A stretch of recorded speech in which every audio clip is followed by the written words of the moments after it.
আমি বানাবো সুজির পকোড়া। সুজির পকোড়া বানানোর জন্য এখানে আমি 200 গ্রাম সুজি নিয়ে নিচ্ছি। এখন এর মধ্যে দিয়ে দেবো পেঁয়াজ কুচি,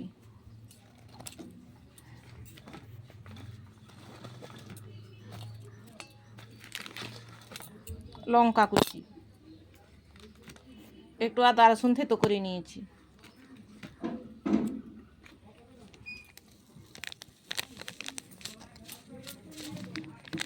গোলমরিচের গুঁড়ো,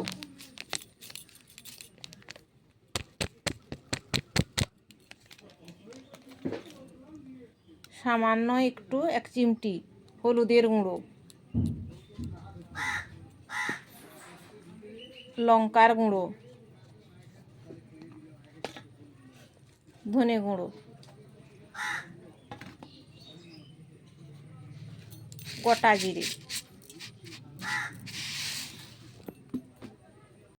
আর একটু চালের গুঁড়ো আর সামান্য নুন,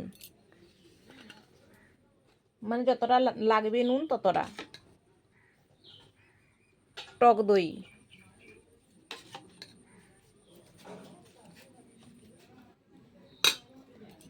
শুকনোটা আগে আমি ভালোভাবে মেখে নিচ্ছি।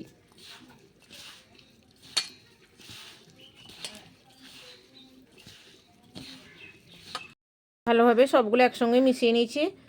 এখন একটু সামান্য জল দেব।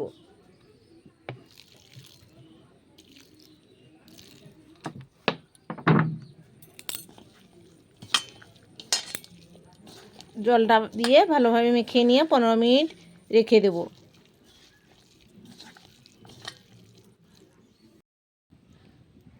উনানে আমি একটু তেলটা গরম করে নিয়েছি। এখন এর মধ্যে দিয়ে দেব হিং,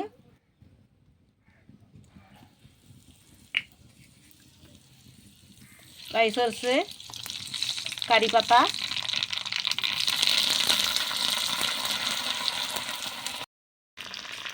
এর মধ্যে দিয়ে দিলাম।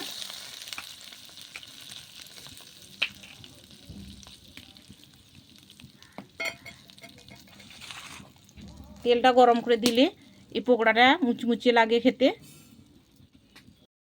সুজির মিশ্রণটা দেখুন কীভাবে মাখো মাখো হয়েছে।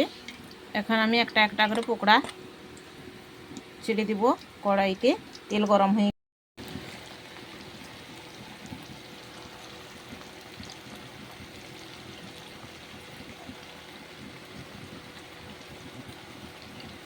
লাল লাল করে ভেজে নিয়েছি, এখন তুলে নেব।